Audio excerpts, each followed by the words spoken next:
মাঝি উত্তরে বলল যে কি বলবো মহোদয়, আমার কোনো দোষ নেই। আমি সারা রাত ধরে এক মুহূর্তের জন্য নিদ্রা যাইনি। আমি সারা রাত ধরে হাল ধরেছিলাম। আরও 8জন মাঝি অক্লান্তভাবে সারা রাত ধরে দাঁড় টেনেছে। তথাপি সেই নৌকা যেখানকার নৌকা সেখানেই রয়ে গিয়েছে। সেটা দেখে তো আমি বিস্ময়ান্বিত হয়ে গিয়েছি। এর কারণ বুঝতে পারছি না।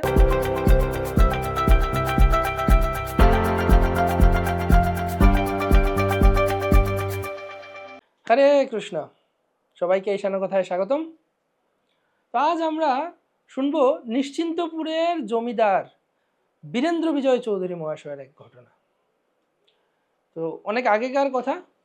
নিশ্চিন্তপুরের জমিদার বীরেন্দ্র বিজয় চৌধুরী মহাশয় তার একমাত্র পুত্রের বিবাহের জন্য তিনি এক উৎকৃষ্ট নৌকা সুসজ্জিত করে সেটাকে কলকাতার শোভাবাজার ঘাট থেকে শান্তিপুরের উদ্দেশ্যে রওনা হলেন। শীতের রাত্রি, বরযাত্রীগণ নৌকায় আরোহণ করে তারা যে নৌকার দ্বার থাকে দরজা বন্ধ করে দিয়ে ভেতরে ঘুমিয়ে পড়লেন। তো সর্বশেষে বীরেন্দ্র বিজয় বাবু মাঝিকে বলে দিলেন খুব তাড়াতাড়ি তারা যেন নৌকাটা চালায়, যেন বিবাহের নির্দিষ্ট দিনে উপযুক্ত সময়ে শান্তিপুরে পৌঁছাতে পারে। এখন অনেক ভালো যোগাযোগ ব্যবস্থা আছে, কিন্তু তখন এত ভালো যোগাযোগ ব্যবস্থা ছিল না। তাই তারা বিবাহের নির্দিষ্ট দিনের পূর্বেই রওনা হয়েছেন। সেজন্য মাঝিকে বলছেন, তো তোমাদের এজন্য বিশেষ পুরস্কার দেয়া হবে যাতে করে আমরা সময় মতো পৌঁছাতে পারি। তো মাঝি পুরস্কার প্রাপ্তির লোভে সারা রাত জেগে থেকে হাল চালাতে থাকলো। সে হাল ধরে আছে এবং তার আদেশে আরো 8জন মাঝি তারা দাঁড় টেনে যাচ্ছে, প্রাণপণে দাঁড় টানতে লাগলো। তো পরদিন যখন সকালবেলা সূর্যোদয় হলো, তখন একদম মাঝিদের মধ্যে একটা ভীষণ রকমের যুদ্ধ লেগে গিয়েছে, তর্ক লেগে গিয়েছে, কথা কাটাকাটি হচ্ছে, কোলাহল হচ্ছে। সেটা শুনে বরযাত্রীগণের সবার নিদ্রাভঙ্গ হলো। আর কোলাহলের কারণ জিজ্ঞাসা করার জন্য সেই বরের পিতা বীরেন্দ্র বিজয় বাবু তিনি বাইরে এলেন। এসে দেখতে পেলেন যে যেখানে রাত্রিবেলা নৌকা দাঁড়িয়েছিল ঠিক সেখানেই দাঁড়িয়ে আছে। তো এটা দেখে তিনি মাঝির প্রতি অত্যন্ত ক্রুদ্ধ হয়ে তীব্র ভাষায় তাকে গালাগাল করতে শুরু করলেন। মাঝি উত্তরে বলল যে কি বলবো মহোদয়, আমার কোনো দোষ নেই।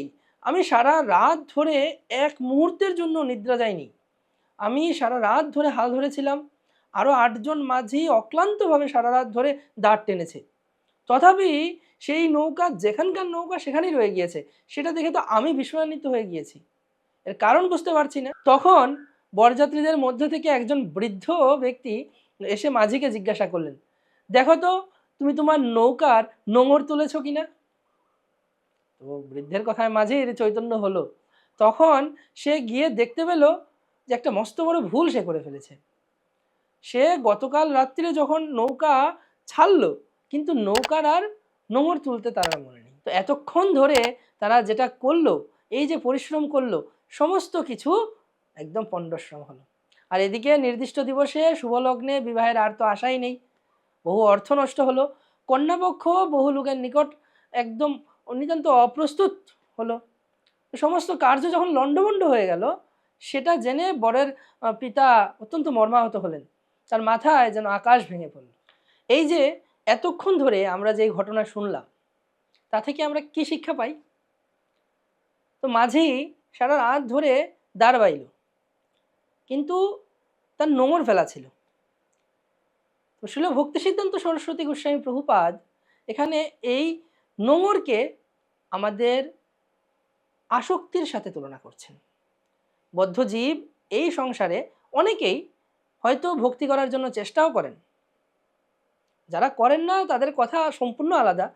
অনেকে চেষ্টা করেন, কিন্তু অনেক দিন পর দেখতে পান যে কোনো উন্নতি আসছে না ভক্তিতে, বা কোনো সাধন ভোজন করছেন কিন্তু তার কোনো ফল তার জীবনে তাকে প্রভাবিত করছে না। তার কারণ কি? বলছেন এই মাঝে যেমন নোঙর ফেলে দাঁড় বাইছে, তেমনিভাবে আমরা যখন আমাদের হৃদয়ের আসক্তিগুলোকে এই জগতে রাখি, আমরা সংসারের বস্তুর প্রতি আসক্ত থাকি, আবার ভক্তি জীবনেও আমরা যুক্ত থাকি, তখন আমাদের ভক্তি জীবন এইরকমভাবে একই জায়গায় দাঁড়িয়ে থাকে। কোনো ধরনের উন্নতি তখন আমরা সেখানে আর লক্ষ্য করতে পারি না। তাই ভক্তি জীবনে যারা যুক্ত হয়েছি বা যারা যুক্ত হতে চাই, আমাদের উচিত প্রথমে আমাদের নোঙর তোলা, তারপর আমরা দ্বার বাইতে শুরু করা। যদি আমাদের এই আসক্তিরূপ নোঙর আমরা ফেলে রাখি আর দ্বার বাইতে শুরু করি, তাহলে আমরা শুধুমাত্র পণ্ডশ্রমী হবে। তাই ধীরে ধীরে আমাদের আসক্তিকে হৃদয় থেকে প্রথমে সম্পূর্ণরূপে ত্যাগ করতে হবে এবং শুধুমাত্র কৃষ্ণ ভক্তির জন্যই আমাদের এই হৃদয়ের সমস্ত বাসনাগুলোকে ব্যবহার করতে হবে। যে ষড়রিপু রয়েছে তার মধ্যে কামকে বলা হচ্ছে কাম ও কৃষ্ণ কর্মার্পণে। তো আমাদের হৃদয়ের এই কাম অর্থাৎ কামনা বাসনা যা কিছু রয়েছে সমস্ত কিছুকে কৃষ্ণ কর্মে অর্পণ করতে হবে। তখনই আমরা এই মানব জীবনকে ধন্য করে আমাদের এই জীবন সফল করে আমরা গোলক বৃন্দাবনে ফিরে যেতে পারবো। হরি বল, হরে কৃষ্ণ।